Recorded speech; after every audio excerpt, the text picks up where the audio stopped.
So let's get started. Welcome to this lecture, Vocabulary Games and Activities for English Language Learners.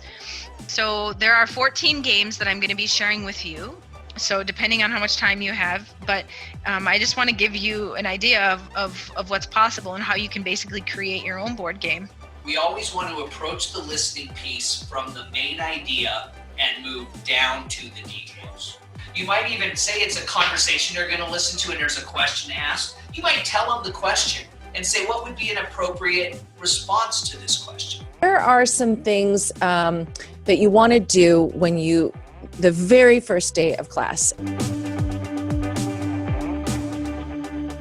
From my own 13 years of teaching experience, I've only ever taught in one place where everything was given to me 100%. I really had to create and decide what I was going to teach. A little teaching advice, because most of you are first-time teachers, you're just starting out.